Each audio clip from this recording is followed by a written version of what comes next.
You know, you walk into a high-end venue, the lights go down, and you are just immediately hit by this wall of absolutely flawless sound. Oh yeah, it's an incredible feeling. Right.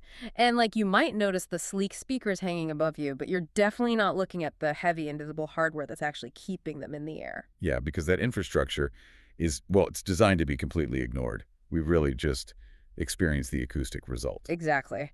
So, welcome to today's deep dive. We are looking at a surprisingly niche source today. It's a product page from HDTVSupply for the QSC AD-YMS12-BK steel yoke mount. That is quite the model name. It really is. But our mission for you today is uncovering the hidden infrastructure of commercial AV setups. We want to find out what a $297 piece of metal can actually tell us about the professional audio industry. So, okay, let's unpack this. Why are we dissecting a steel bracket? Well, mainly because it's doing a lot more than just, fighting gravity. Let's look at the physical specs for a second. It is 10.6 pounds of heavy-duty black steel, and it's designed specifically for the QSC AD-S12 loudspeaker. Which is a pretty hefty piece of gear on its own. Oh, definitely. And this mount supports both horizontal and vertical mounting. That's crucial because in professional AV, it's fundamentally about microscopic precision when you aim the audio. I mean, I look at this thing and I immediately think of, like, a performance car's suspension. Oh, that's a great way to put it. Yeah, because it's this unglamorous, heavy tool, right?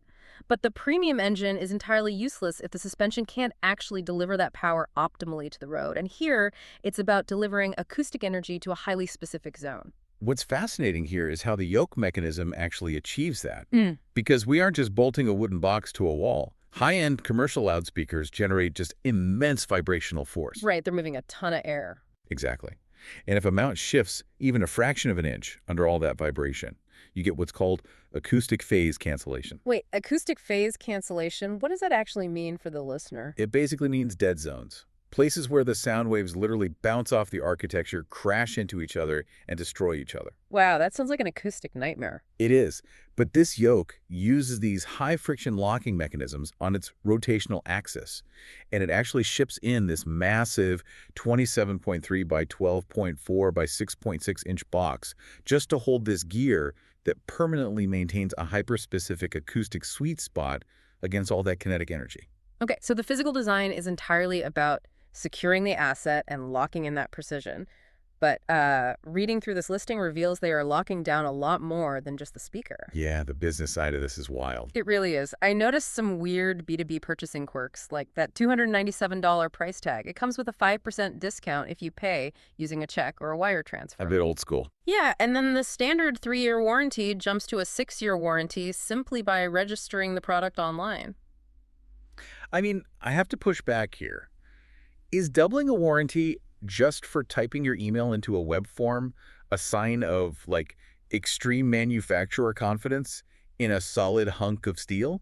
Or is it a clever data capture strategy? If we connect this to the bigger picture, there absolutely is an ulterior motive. Commercial vendors use these exact incentives to bypass really expensive back-end problems. Like the wire transfer thing. Right, that wire transfer discount instantly bypasses brutal credit card processing fees on bulk orders. And the warranty extension is a pure data capture play.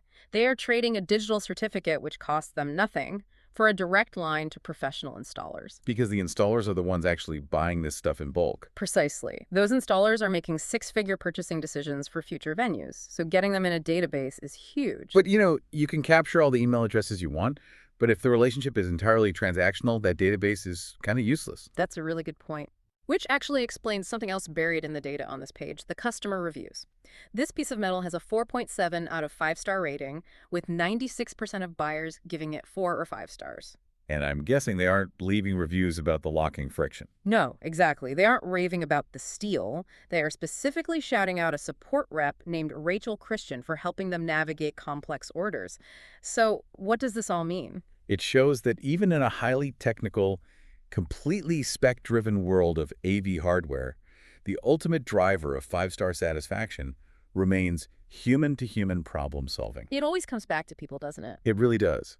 When an installer is coordinating a multi-million-dollar venue build, a delayed shipment or a mismatched mounting bracket can literally stall the entire project.